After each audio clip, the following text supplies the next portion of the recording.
Welcome everybody to the War and Peace Baseball Podcast. I'm here today with Ray Estrada and Alex Rudy. I'm Alex Uwe. How are you guys doing today?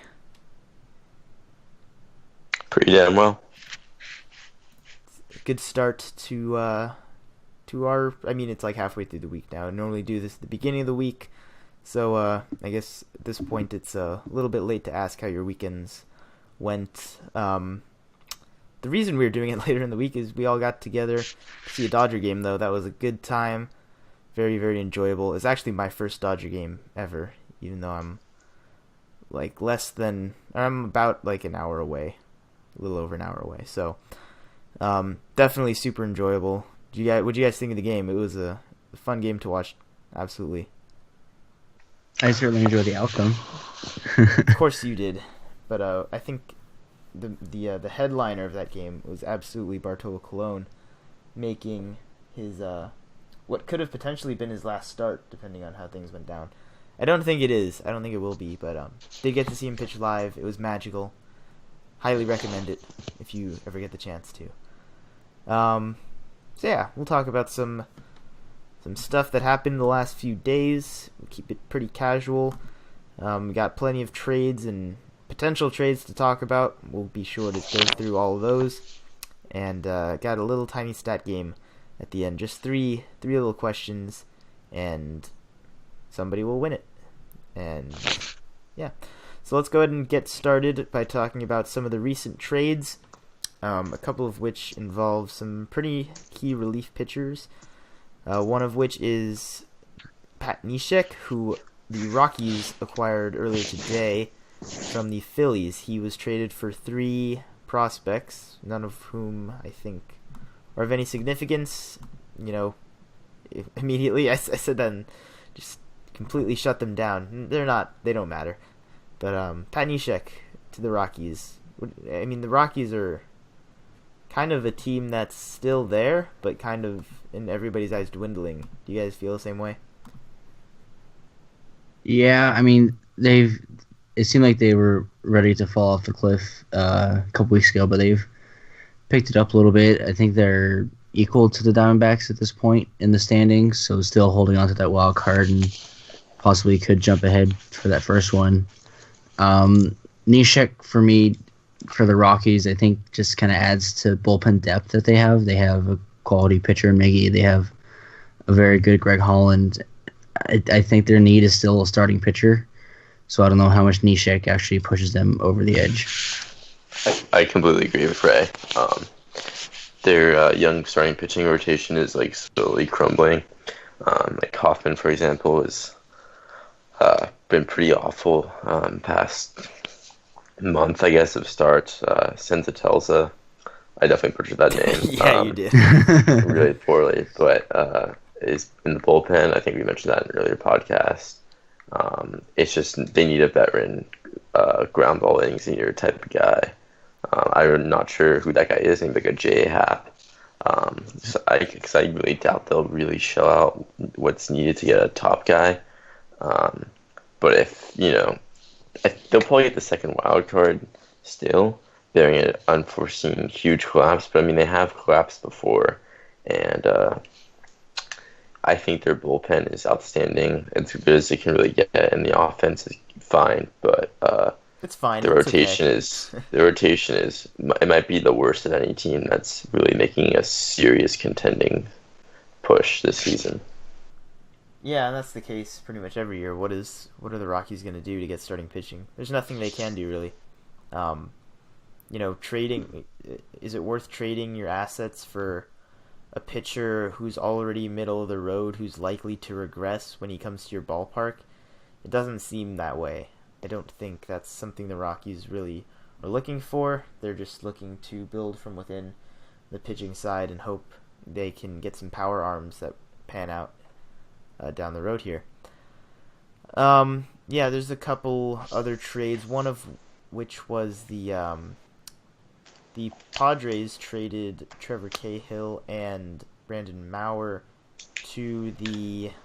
Wait, why am I blanking on the team that got them? The Royals. That's another interesting one.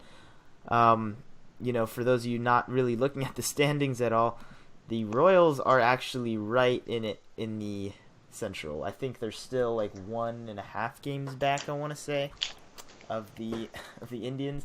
So they're very much in it, and that was another team that was dismissed really early on. What do you guys think of the Royals in their plan here? Do you think they're done at this deadline? Do you think they're really going to try to make that push for the division? They are 1.5 games back. I was correct, behind the Indians. What did they give up in this trade? Like, anyone noteworthy prospect-wise? Like Travis Wood. That is not a prospect. I think he's the opposite of a prospect. But did they give up anyone like really from their? I know they have like a decent farm system, I believe. Nothing great, but nothing shameful. Did they lose a lot of depth from it to make this deal? Not that I recall. I'll look for the exact details of the trade. But I think this was variant. They didn't give up anyone major. I think this was the perfect move for them because they could still be sellers in a week or two, depending on how it goes. Because all their best players essentially are going to be free agents, and the Royals have never really spent big in free agency, and they're a pretty small market team. And I really doubt they're going to keep all of Kane, Moustakas, Hosmer. I think there's one other major guy that's a free agent as well. But I mean, they are very hot and doing well, so it would be hard to justify just not upgrading at all, considering their recent run. So I think this was a balanced move, and good for the Padres too. They are kind of stuck in a muddy rebuild still, but these are kind of moves you need to make to keep on building the farm system up to get back into contention. And they've done a good job getting reclamation guys like Patrick Corbin, and turning them. And I think they Maurer too. Patrick Corbin. Not Patrick Corbin. Trevor Cahill. Sorry. Going back to the Diamondbacks days, throwback. He's still there. Patrick Corbin's still there. I know, but Trevor Cahill was on the Diamondbacks. Oh, okay. I'm like, with him. Patrick Corbin is not a throwback player. Yeah, and dishing them for farmhands. Yeah, and the Royals did not trade anybody. None of their top guys. They traded a middle infielder and one of their left-handed pitchers, Matt Stram and Esteury Ruiz are the two players. So, it is what it is. It's you got Brandon Maurer's probably the best piece in that deal. I would say he's more valuable than Cahill anyway. The Royals, yeah, I don't know. They're a team that's always seemed to just find the right players from within. They're not normally a big trade deadline type of team. Except for that one year they got Cueto is the only really big one that I can remember. So yeah, I mean, I think the Royals know they're going to have a hard time really jumping into a wild card spot or taking on the Indians. They're in the wild card spot. Really? Yeah, by a game over Tampa East Bay. Teams. Okay. Tampa Bay fell out of it. Well, again, the Kansas City's won 8 straight. That just sounds like the most Kansas City thing ever. Actually, though, I don't think they know. I don't think they think it's their time to sell everything to try to make their push. Not sell everything. That's the opposite. They probably should, though. Honestly, I mean, if they really want to be proactive, and Kansas City's never really approached this strategy at all like this, but they really probably should be selling because this team is not going to stay together. They're not on the way to contention. They're not really building towards anything. But I could argue with you that the fact that this core is about coming to an end, unless they manage to pull out some big money in free agency, it is not likely that they are the type of team to just throw in all their chips here and see what happens this year and then really have a really long, struggling type of rebuild in the years to come without their core that they relied on for so long. They're going to lose Moustakas in free agency, I'd imagine. I don't think Kansas City's going to pay him enough to come back. Hosmer is he a free agent this offseason or is it next offseason? Yeah, this offseason. This offseason also. Yeah, it's the same year for them. Did Alcides sign a extension. Even if he did, he's not. I wouldn't re-sign him. His OPS is like sub 500. Like that's part of the core that's just completely imploded. Salvador Perez is their only guy that they have locked up, really. Kane is also a free agent, I think. There's another guy. I think the Royals are not going to throw any shot they have at, having a future in their farm system away over this one wild card push type of season. Which is why I think this is the right move, and I wouldn't be surprised if this is all they end up doing, to be honest. This was the perfect kind of move to, stay competitive and give them a better shot of making a playoff push without sacrificing anything and just giving this core one last hurrah. Yeah, making a push is easy when you don't have to sacrifice anything, so there's always that. There's one other trade here. There was the White Sox dealt pretty much their last relief pitcher piece. They traded Anthony Swarzak to the Brewers. I don't see who the Brewers gave up in this deal. Do you know who that is off the top of your heads? Nobody jumped out at you? Yeah, I don't remember. I don't think it was a very big piece. Ryan Braun wasn't traded? Amazingly, no. I think the White Sox would have been very happy with that deal, even so. But the Brewers are in an interesting situation, to say the least. The Cubs have made their move. They've made their push in the standings. I think just as everybody's expected, and that was right out of the gates from the All-Star game. The Brewers are kind of counting down the days, it seems, until they're just out of it. They're only half a game back in the division right now. And do they currently hold a wild card? They do not. They're 4 back. That is both the West teams still. But the Brewers are still one of the best young teams out there. And they still have, a lot of the same guys that put them in a really good position to make this first half push. What do the Brewers have to do to be successful the rest of the season? Or are they just not going to be? Are they doomed to fail? I think... Yeah, they need a starting pitcher. I mean, they should have made a push for Gray or Darvish or Verlander, whoever, because the Cubs made their move with Quintana and the Brewers kind of waited too long to kind of do anything. They're like, I think they're 5 games up in the break. They were happy with themselves, but they needed that kind of extra push, like, hey, make this splash trade. We have our starter, even if it was Swarzak, we have a guy, okay, now let's go out and get the second half. That's what the Cubs did, and now they're a half game up in the division, and Milwaukee is faltering. Yeah, honestly, I think they're not going to go make that kind of move. It just doesn't feel like they're the kind of team that is going to mortgage anything for pursuing a playoff, pipe dream. That it's increasingly looking unlikely that they really look like pretenders each incoming week, and I don't think anyone thought that would happen this soon. But they really have to make a blockbuster deal, and I'm not saying the Brewers haven't done it before. I think I've mentioned before how they've traded for Greinke and Sabathia, but if they're going to do that, now that's a throwback. Year, they're going to do that next year. I don't think they're going to try to do that this year. I don't see why they can't do it this year. They're in a much better position than they thought they'd be. They're not really in a good position. Much better position than they thought they'd be this season. It's not that good. It's really not that good. They're way more competitive than they thought they'd be. That doesn't mean it's a good position, though.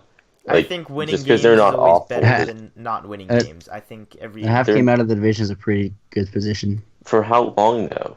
It doesn't matter because the Brewers, got there for a reason. If that reason was the Cubs were faltering, then so be it. But there's nothing to say that the Cubs won't continue to kind of waver here if the Brewers can really make some kind of move. And I think they're one of the better equipped contending teams out there to make a trade, which is another big incentive.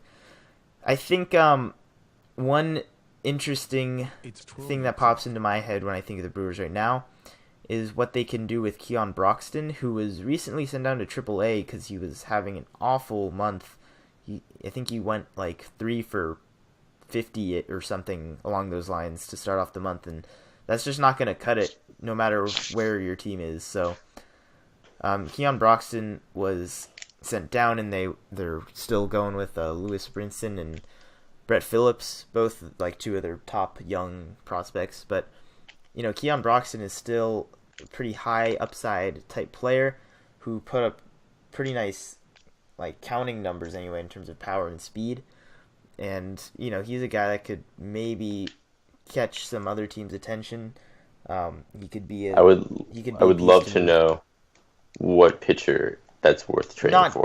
Not straight up. They're going to trade. And I'm going to go ahead and say that the Brewers have plenty of other attractive prospects, waiting to be traded, or waiting to make the big league roster at some point. Here's a bold idea: just put Josh Hader in the rotation. It would be bold, and it would be almost too bold, just because he hasn't really proven he can handle it yet. What do they have to lose? The division. Why is that? They do have the division to lose potentially. Why is that any less? Why is that any less of a risk than giving up someone in your farm system for a Sonny Gray who was horrendous last year? As much as I think he's still a really good pitcher, I don't see. I think it's less of a risk because you're gonna get a guy who is less likely to walk 4 or 5 batters in any given outing, and who can go deep into games. And the same reason any team wants to trade for any depth pitching instead of just turning to a young guy. Not every team has a young top. Even when they do, there's lots of risk involved bringing a pitcher up when they're not ready. I mean, we've seen it plenty of times. There's like Lucas Giolito was supposed to be great. There's plenty of times of guys who were babied and turned into nothing. As Yankees fans, we know that better than anyone. You never really know. There's no perfect way. You never really know. But the thing is, the Brewers are in a position to do so, and they have really nice depth. They have plenty of top 100 prospects, even like more. I think they have. Let's see, 1, 2, 3, 4. I don't know why I'm counting this right now. 5. I should have had this number ready, but this is how we roll here. They have 5 in the top 100, as well as the guys they just called up, like Brinson and Phillips. If you count those are like 6 and 7. It's really impressive, like for any team. And this is a team that's contending. This is not a team that's been, down at the bottom of the standings this entire year. I think at some point you have to say we're playing well enough to the point where we can't give up on the season because the Cubs passed us 1.5 a game back in the division. That's just not how it's gonna operate going forward. I think they are definitely looking like one of the teams to make a move here before the deadline. The deadline is actually in 4 days now? That would be. It's on a Monday, right? They made the trade deadline happen on Monday. I think that's how it's going this year. Yeah, so we will be covering all of that on Monday. We'll have another podcast then for all of that. But in the meantime, we'll talk about these pieces and these teams that are potentially going to make some moves here. One pitcher who there's been a lot of talk about recently is Yu Darvish, and he got his ass absolutely lit up today by the Marlins, a team they never really play. It's interleague play, and Darvish just could not seem to get anything. Could not get anybody out. He gave up basically everything. The Marlins scored a franchise record runs today, actually 22 runs in today's game. Let me try to get a line score on Darvish here for you. Hold on 1 second here. He went. I have he went 3 and 2/3, 10 earned runs on less than 10. He gave up 9 hits and 10 earned runs. Only struck out 5. Only walked a couple batters. It wasn't even that. He was walking everybody. Just everybody was hitting him and hitting him hard. Are we worried about Yu Darvish? Do you think he's gonna find a home with a new team, or do you think the Rangers are gonna kind of stand their ground right now? I think that's what it's looking more like, especially after that outing. But Darvish would be one of the biggest one of the best trade candidates out there if he was in fact on the market. What do you guys think of Darvish and potential suitors? I think they should definitely trade him. Go ahead. That's all. I just think they should definitely trade him. I don't think this team is going anywhere. I don't think this is a team that has a chance to really. I don't know. They kind of remind me of, that Reds teams that they blew up a little bit prematurely, or maybe even that White Sox teams that had so much talent but never had enough to really make the playoffs. I don't think this is like anywhere near as enough a talented team as the ones that were making back-to-back World Series, and they have enough to trade and enough young guys to build around that. Getting a bunch back would be great. I think they made a disastrous trade for LaCroix, and I don't think it's smart to just keep doubling down on that. I think eventually you just cut your losses and accept that you went for it and it didn't work out, and they already went for it last year, so I don't think this is the year for them to go for it again. Yeah, they got a lot of leapfrogging to do if they are. Yeah. I think it's not like it's a weak division either. I mean, there's no really good team after the Astros, but I mean, the A's are unpredictable as all hell. So, and the Mariners and the Angels are both trying to win right now. So it's not like it's a wide. And the Astros are obviously arguably the best team in baseball. So it's not like things are they're not open at all. Well, they're out of the division. That can be said for sure. But the thing about I'm saying in the future, like next year. Yeah. Oh, yeah. The thing about Darvish is that he is a free agent after this year. I think it would take a big offer for them to move him, because I was watching MLB Network the other day. They were saying if they keep him, they can get a draft pick compensation if he leaves, or they can re-sign him. But it's going to be interesting to see what they want to do with him. Whether they want to keep him to have the advantages of a free agent guy who might resign anyways, or getting compensation for him in other ways than they trade. I don't think they're not going to sell cheap on him. Yeah, no. Even despite the 10-run outing, they'd be stupid to do that. Darvish is worth quite a bit. He's one of the better right-handed pitchers in the game still. There's a few other right-handed pitchers that are pretty good and that are possibly looking for new home, or they're not the ones looking for new homes. Their teams are looking for them, I guess. That was horribly transitioned. Justin Verlander, though, is another one of these big names that we haven't really touched on yet in today's podcast. He is a little bit different than some of these other pitchers in that he's a veteran. Absolutely, he's on the older side, and even though he's still got really good stuff, hasn't had a great showing this season either. A very different Justin Verlander than we've seen, but I'm sure there's plenty of teams out there that would be interested in taking him on. What teams really speak out to you in terms of Verlander potential destinations? I think Houston is I would call Houston a front runner, because I believe that Verlander has a full no trade, doesn't he? His contract? I have no idea, actually. I believe he has a full no trade clause in his contract, and I feel like the Dodgers are out on Verlander because they don't really need him. Wait, really? I think that's the thing? Yeah, that happened yesterday. They're out because Kershaw's back is just a muscle strain. Okay, well, so it's smart. I like that. Yeah, so Dodgers are out on Verlander. The thing is that I don't think Verlander would waive his no trade to Milwaukee. Definitely. And we're saying Milwaukee, except Rudy obviously, but we're saying Milwaukee needs to kind of take a shot this year. But Verlander's not going to let them take that shot. Verlander, I think, wants to go to a for sure contender, and that's going to be Houston. And I think Houston has the assets and I think they're a big enough market to where they can pay Verlander with his huge contract still on the books.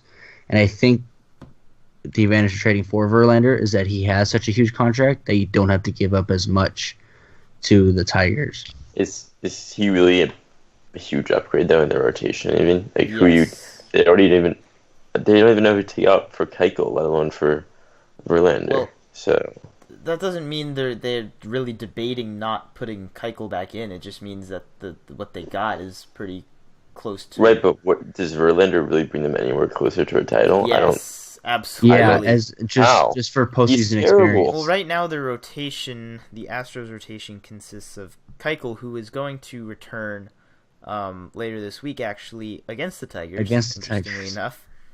Isn't it just great how things work out? It consists of him. There's Lance McCullers, who is, still, all things considered, a young pitcher. He's having a very nice year. They have Mike Fiers is doing nothing. Colin McHugh's back. He hasn't been, great. He's so Mike Fiers is better than Verlander in literally every statistical category except for maybe home runs per 9. So what? I mean, that's yes. Insane. Well, anyway, Charlie Morton's actually pretty good, despite all that. Yeah. That's 3 pitchers that I would actually count on. I don't think Mike Fiers is better than Justin Verlander by any stretch of the imagination. Brad Peacock is an unstoppable weapon of mass destruction. I will go to war. Unstoppable.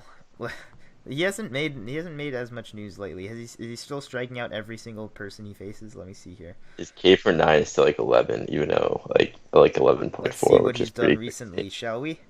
Let's see, Mr. Brad Peacock.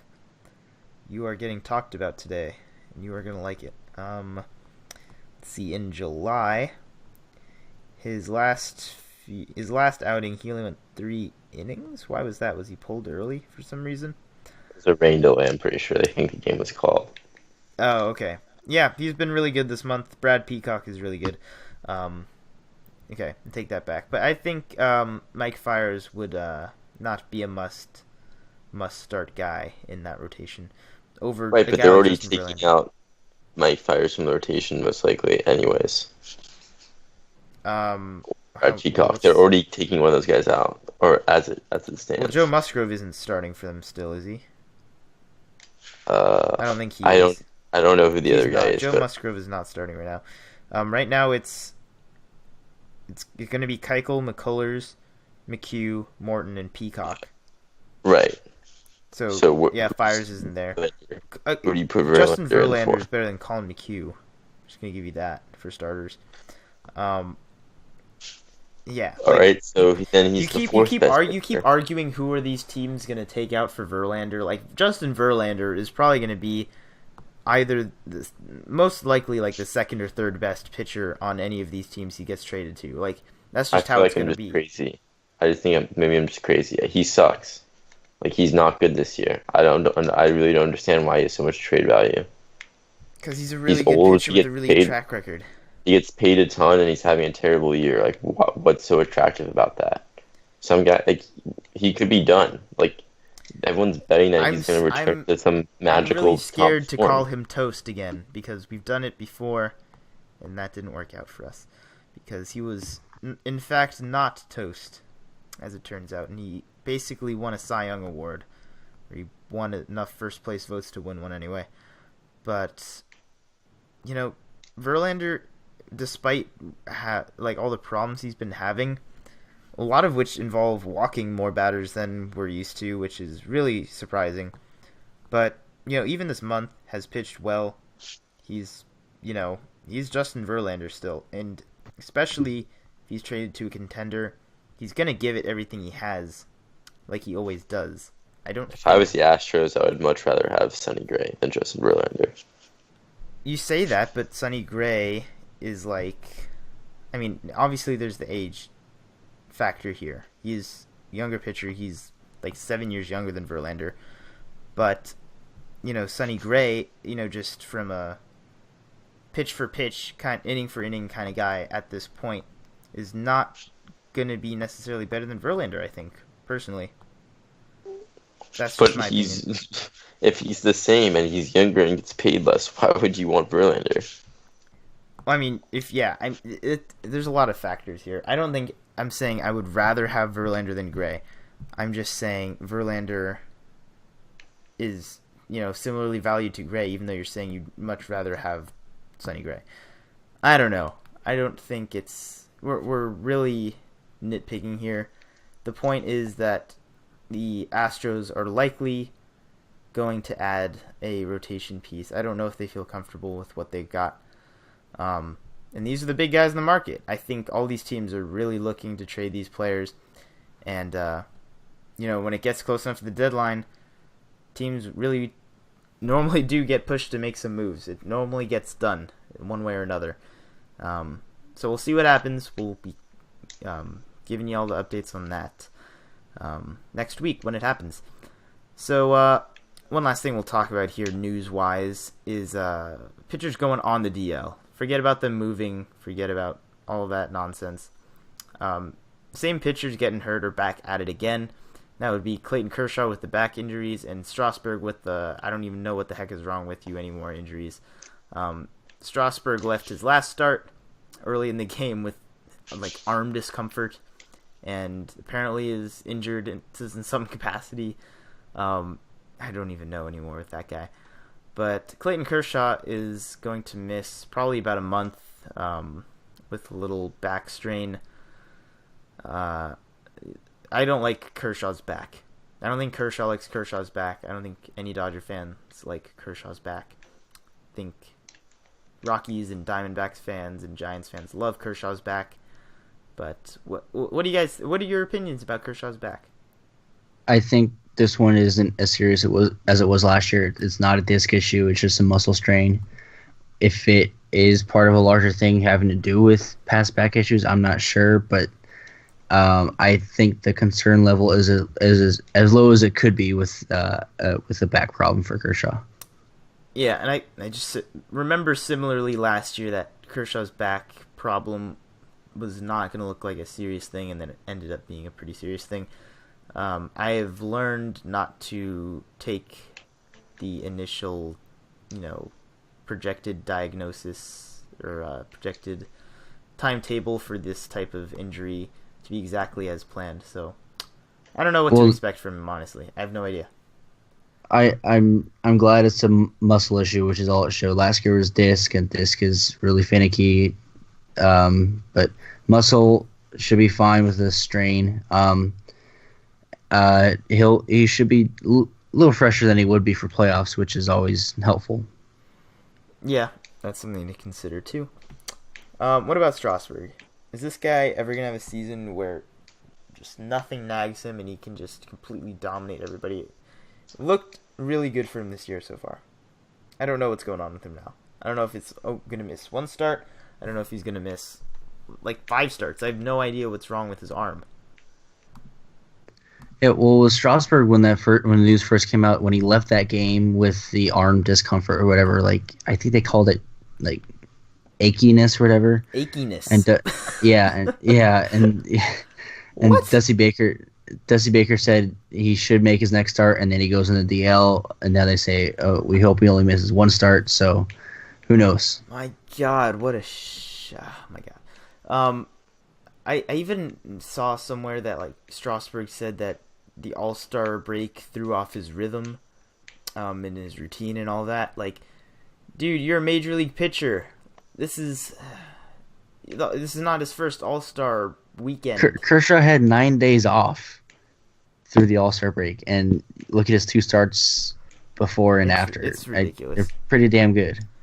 Strasburg, just keep pitching the way you're pitching and try not to get hurt doing it, because that's all we can ask from you, and apparently that's too much to ask. All right, that's gonna do it for most of our news segment here for today. All of our stories to cover. Exciting, right? Take a deep breath. We made it through. Now we get to just have some fun, sit back, play a little bit of stat game. It's all easy going, smooth sailing the rest of the way here. So I'm gonna be running this stat game today. And all of these questions I'm going to ask are going to be stats that happen from the 7th inning or later in a Major League game. So I've got a couple of team stats here, and yeah, we'll see how this goes. And yeah, that's all. So the first one here is the most runs scored in the 7th inning or later by a team. So the answer you're going to give me is going to be Major League team. Which one has scored the most runs from the 7th inning on? The Dodgers. Okay, that is the number 7 or number 8 team actually. Oh, really? Yes. Huh. The Astros. Rudy got it. It's the Astros. It's by a pretty Nice. good margin. They've scored 202 runs after the 7th inning. The Yankees are actually the second most, 175. Probably the most surprising team here might be the Angels at number 7 above the Dodgers, or Atlanta at number 4. Those are some interesting ones. Alright, so the next one I'll give you is... I'll give you the other team stat here. Which team has had the lowest ERA from the 7th inning on? So that's, mostly going to be relief pitchers at this point, but just any pitching from the 7th inning on. So the lowest ERA. Either of you go. Yes. I'll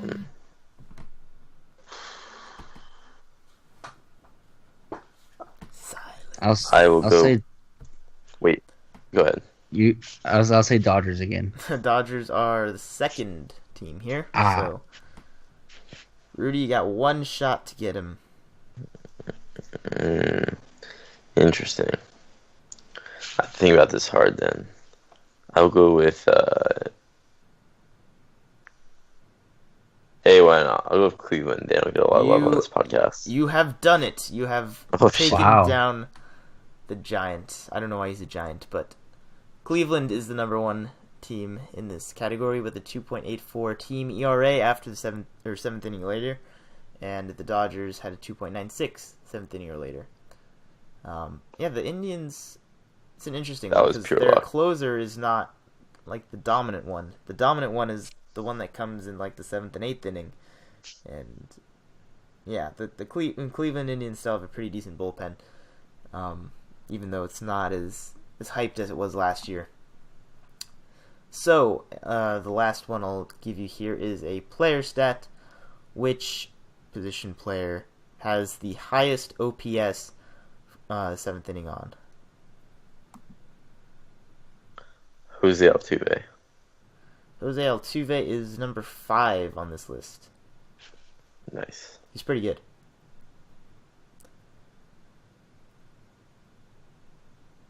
Ray? Carlos Correa. Carlos Correa is not on here. Damn it. I guess he's number 35, actually. You should have stuck with your theme, Ray. If you went with your guy Cody Bellinger with the Dodgers, you would have been correct. He has a stunning 1254 OPS. Wow. Holy shit. Yeah. He's clutch as fuck. Yeah, he is. And that's 15 homers in the 7th inning or later. 15. That's more than half of his homers. Well, we saw one of them the other night. Yeah, we certainly did. And I'm just awestruck. He hit one foul the pitch right before that too, and it's against the lefty. Oh my gosh, he is definitely worth gushing over. He definitely hasn't cracked my man crush list quite yet.